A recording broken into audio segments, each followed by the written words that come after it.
नमस्कार निवेशकों, Indian investor of the year के इस विशेष अंक में मैं विवेक महाजन आपका हार्दिक अभिनंदन करता हूं। सोने पे सुहागा मुहावरा तो आपने अवश्य सुना होगा। इसका अर्थ है किसी भी श्रेष्ठ वस्तु की तुलना या उसकी गुणवत्ता में अधिक वृद्धि होना। आज की चर्चा में हम अपने पोर्टफोलियो में गोल्ड के महत्व पर प्रकाश डालेंगे। किसी भी निवेशक के पोर्टफोलियो में फिक्स्ड इनकम अर्थात डेट, इक्विटी, रियल एस्टेट और गोल्ड का समावेश होता है। डेट और इक्विटी का अनुपात निवेशक की जोखिम की क्षमता यानी रिस्क टेकिंग कैपेबिलिटी पर निर्भर करता है। कम जोखिम उठाने वाले व्यक्ति या निवेशक डेट में अधिक निवेश करते हैं और जो लोग ज्यादा रिस्क ले सकते हैं वो इक्विटी की बहुतायत अपने पोर्टफोलियो में रखते हैं। परंतु दोनों ही तरह के निवेशकों के पोर्टफोलियो में गोल्ड अत्यंत आवश्यक है, जिससे पोर्टफोलियो को डाइवर्सिफाई करने में मदद मिलती है। सोने में निवेश के कुछ प्रमुख कारण हैं। सर्वप्रथम, इतिहास गवाह है कि सोने ने बदलते समय के साथ अपनी उपयोगिता बनाए रखी है। आज भी लोग इसे पीढ़ी दर पीढ़ी अपनी पूंजी को बांटने का एक अच्छा विकल्प मानते हैं। आज विश्व भर की मुद्राएं यूएस डॉलर के साथ जुड़ी हुई हैं। यूएस डॉलर को रिजर्व करेंसी का दर्जा प्राप्त है। वक्त के साथ लगभग सभी मुद्राओं में गिरावट अर्थात डेप्रिसिएशन देखने को मिलता है। इसके विपरीत गोल्ड इन सब के प्रति हेज की भूमिका अदा करता है, यानी जैसे जैसे हमारे करेंसी में गिरावट होती है, गोल्ड एक उसको हमारे पोर्टफोलियो को एक निश्चितता देता है। मुद्रास्फीति अर्थात इन्फ्लेशन, उसके वातावरण में भी गोल्ड एक अच्छे विकल्प का कार्य करता है। इसका मुख्य कारण है गोल्ड की सीमित सप्लाई और लगातार बढ़ती हुई डिमांड। अनिश्चितता के वातावरण में गोल्ड की कीमतों में अच्छा उछाल देखने को मिलता है। आजकल का वातावरण इसके लिए पूर्णतः उपयुक्त है। इन सब बातों पर गौर करें तो हमें एहसास होता है कि गोल्ड का हमारे पोर्टफोलियो में एक महत्वपूर्ण स्थान होना चाहिए। सोने में एक निवेशक को कितना निवेश करना चाहिए, इसके लिए मैं आपको एक कहानी सुनाना चाहूंगा। बहुत अमीर लेकिन सिरफिरे राजा मिडास की कहानी है। मिडास के पास सोने का बड़ा भंडार मौजूद था, परंतु उस पर और सोना इकट्ठा करने का भूत सवार था। एक दिन उसके सामने एक परी उपस्थित हुई और उसने मिडास को एक प्रस्ताव दिया।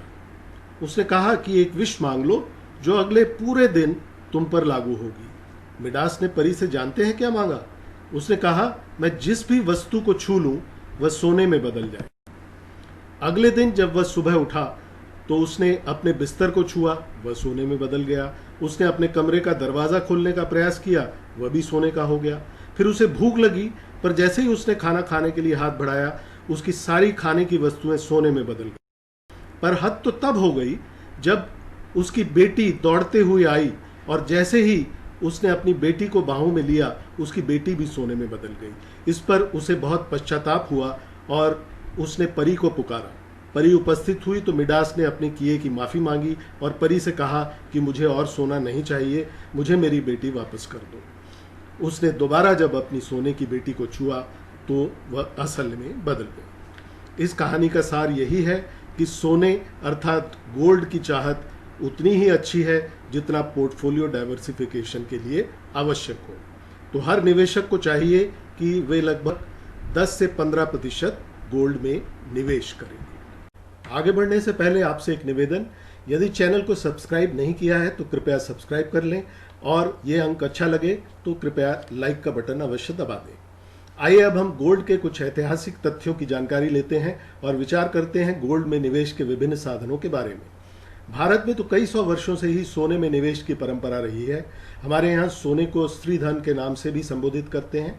आज भी हम पाएंगे कि लगभग सभी अमीर गरीब परिवारों में सोना अवश्य उपलब्ध होगा, परंतु अधिकांश सोना आभूषणों के रूप में संजोया जाता है, जिसकी गुणवत्ता अर्थात प्योरिटी की कोई गारंटी नहीं है।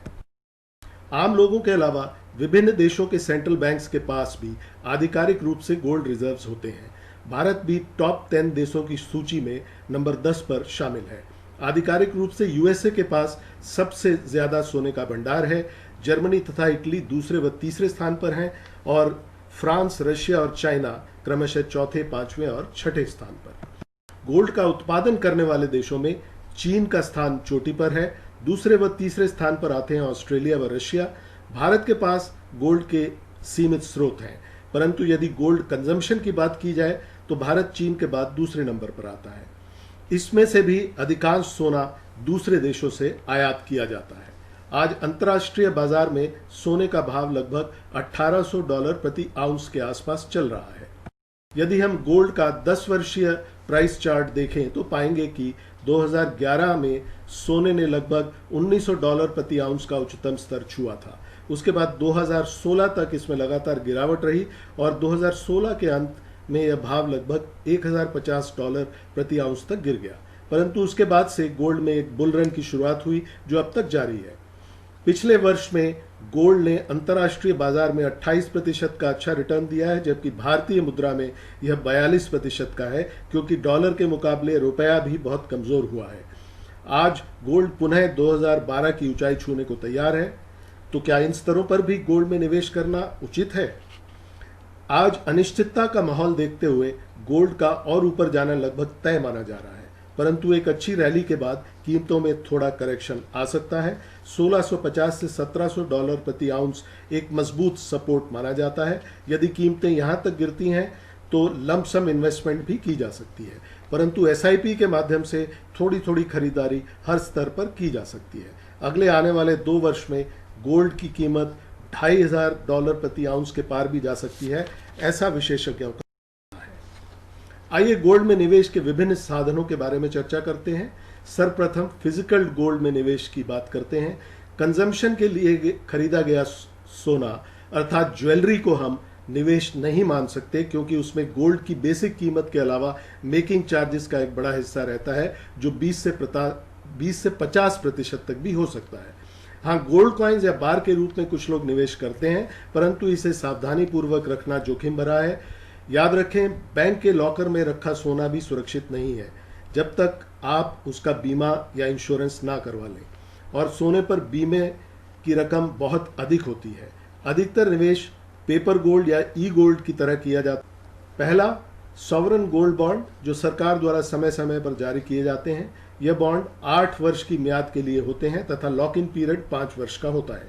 इन बॉन्ड्स पर लगभग 2.5% की दर से ब्याज दिया जाता है और 5 या 8 वर्ष के अंत में जो भी गोल्ड की कीमत होती है उस पर इन्हें रिडीम किया जा सकता है।